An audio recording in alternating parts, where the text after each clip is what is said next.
Do you really know the people you love and cherish? And do those people really know you? This is the question that this book, Audition by Katie Kitamura, is trying to answer. So let's talk about it. This was a very good and very juicy read. Hello, everyone. My name is Bonnie. Welcome to my channel. I talk about living joyously and beautifully before having it all figured out. And speaking of figuring things out, this book was a really good read into trying to figure out, do we really know people like we claim we do? So I'm gonna give y'all the story without giving out too many spoilers, but stick with me here because Audition is a very well-written book, but it's also a book that's written very differently than a lot of books out there. The book is in two parts. Part number one, there's a woman, she's an actress of modest success.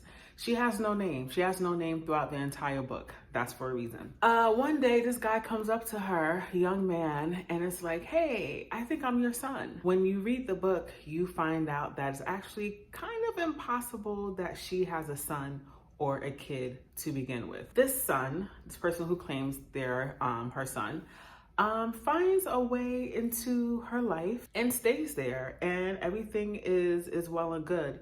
This actress is also married to a man, also a creative. They've been married for 20-30 years maybe. And then part two of the book, this alleged son, who is not really a son, I know y'all, stick with me. Part two opens up with the guy, his name is Xavier, the son, actually being the son of the actress and her husband.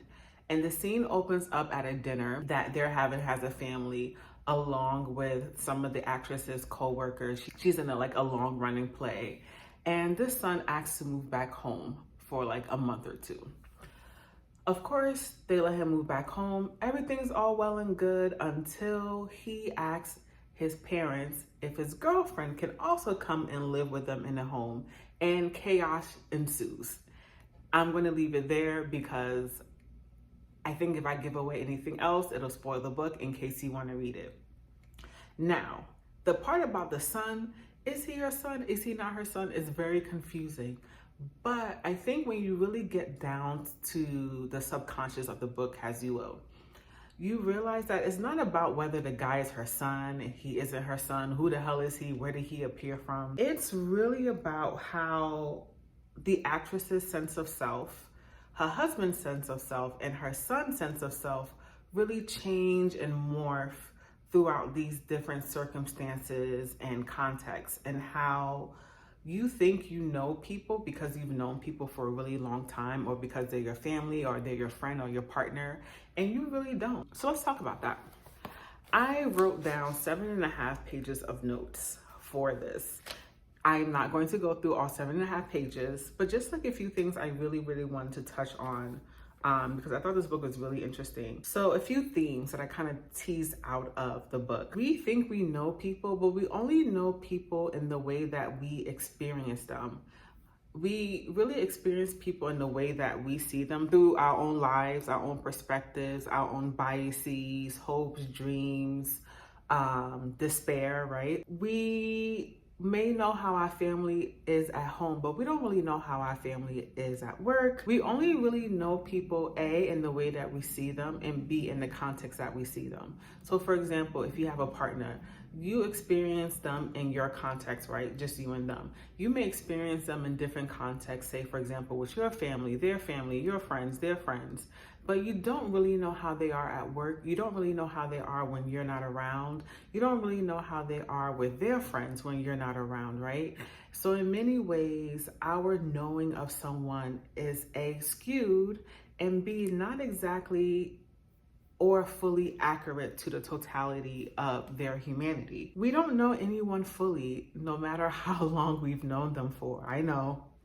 I don't know if that's a hot take, but that's what I got from the book, and I agree with that. And I don't think this is a good or bad thing. I think it's just a human thing, right? There are 8 billion people in the world, 8 billion different perspectives. We all have a different way of seeing people. We all have a different way of seeing things. And sometimes the way we see things in people are not necessarily accurate, and sometimes they are. I think it's just part of the human condition and living on earth as a human being. And then one thing the book made me realize is that personality traits or things that we consider consistent or immutable in a person actually varies too. What our concept of someone's personality is really dependent on how we see them. And I'll bring up a really good example. So I was listening to, okay, my air conditioner came on. I don't know if it's loud enough for you guys to hear. I was listening to a psychology podcast. It's a really good podcast. I'll link it in the description. The guy featured on the podcast is a psychologist that studies what makes a good listener and how to be a better listener. He made a really interesting point. He said that even if you consider yourself a good listener, which a lot of us aren't, and even if other people consider you a good listener, that is all context dependent. One friend can think that you're an excellent listener, and another friend can think that like you're not really a great listener. So even personality concepts that we think to ourselves are consistent across different contexts and different people is not really the case. And in this book, we see that this actress and her husband, they have these routines that they've been doing for 10, 20 years. And while routines are beautiful and they're a way to kind of give us some grounding in our lives, right? Like routine isn't a bad thing. I know sometimes people make routines seem as if it's boring, and it can be, right? Routines do provide some kind of stabilizing force in our lives. However, the routines and the relationship dynamics that make our lives predictable and kind of safe in a way also prevent us from knowing ourselves and knowing other people more fully. We take for granted that we know people. We take for granted that we know their desires, their wants, their needs, their hopes, their dreams. We assume that we know these things simply because we experience them in this one context. And that is often not true. Another really interesting thing about this book is that you realize we all play roles in our lives. We all play roles for different people in different scenarios. So, you know, who you are as a daughter is not going to be who you are as a manager. It's not going to be who you are as a friend. And whether we acknowledge or not, we're all acting, right? We're all playing a role. We're all playing our part, right? Whatever that part is. I'm gonna read what I wrote in my notes here. It's not dissimilar to how we shapeshift in our lives to the various people in it. The serious and obedient daughter, the playful, fun-loving friend for those who bring that out in us. The steady and dutiful girlfriend/wife for a guy whose insecurities and regrets about his life eventually find its way into yours. I'm gonna pause right there. Let that seep in for a little bit. Thinking about this book and the roles that we play, it kind of tied into the loneliness crisis for me. There's so much talk about the loneliness crisis. I've talked about it here on my own channel as well. And I think that the loneliness crisis has two parts. A, people don't feel known at all. And B, they also feel like they're not known in different ways. And I wrote here, people are like mirrors that reflect bits and pieces of our identities back to us. And if you don't have a circle of people to reflect all of the different aspects of your being, a part of you will always feel misunderstood, undiscovered, unknown. And I think about this in my life because I did a video about how I am claiming my artist identity. For anyone new here, this is all me. A lot of this is my art. I painted this mural. And surprisingly, for a very large portion of my life, I never thought of myself as an artist or a creative person in that matter. I knew I was a good writer, and that was pretty much the extent that I thought about my creative life. And it wasn't until I was dating an ex and he told me, he was like, you know, you're a really creative person. And I was like, yeah, I'm right. He was like, no, I think you're an artist. Like, try making art. And I'm like, oh, I don't know.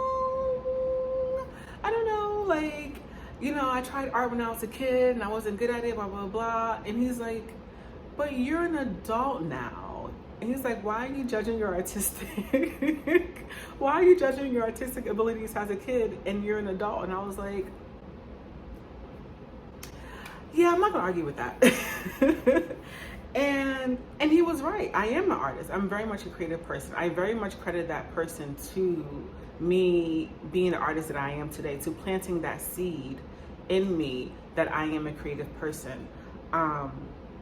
That person reflected something really powerful in me that was dormant, and that was waiting to be discovered. And now look, I can call myself an artist, right? And I think that is the beautiful thing about life and about having as many people in your life as possible. People see different parts of you, right? In the same way that you see different parts of people. And those people can kind of bring those parts out of you, reflect them back, show you where certain parts need to be smoothed out,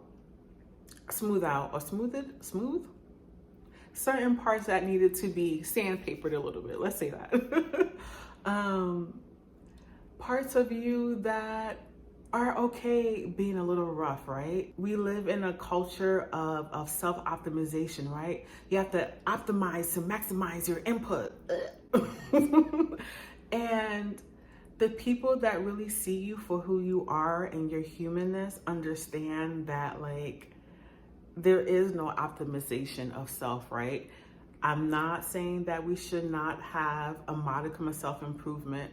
I'm not saying that, we shouldn't go to therapy and all of those great things, but there is a difference between learning how to be a better human and optimizing in the way that capitalism wants us to optimize. You feel me? I know y'all understand me. If you're watching this video, I think you think deeply in the same ways that I think deeply. I think about my artist journey a lot, and I think about the people that know me, the people that think they know me and they really don't. And maybe some of the people that I think I know well and I really don't. And despite all of us playing different roles to different people in our lives and people knowing us in different ways, I thought about, okay, how do we work around this limitation, right? How do we make ourselves more fully known to the people that love us?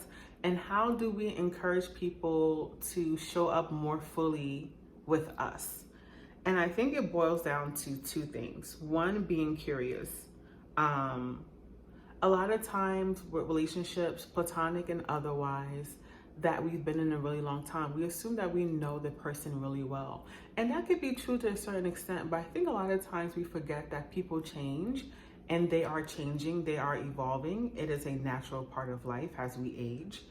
And I think one thing is leading with curiosity and not assumption, right?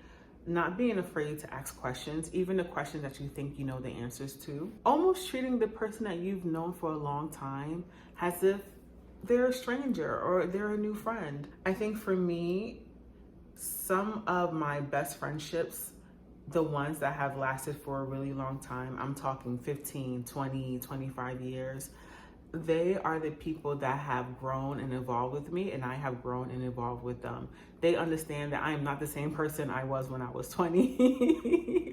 And I know that they're also not the same person they were when they were 20. The second part, in terms of how do we work with this limitation, for me, is being more unapologetic about who we are, especially the quirky, the weird, the semi-controversial parts, the parts that are a little bit unhinged.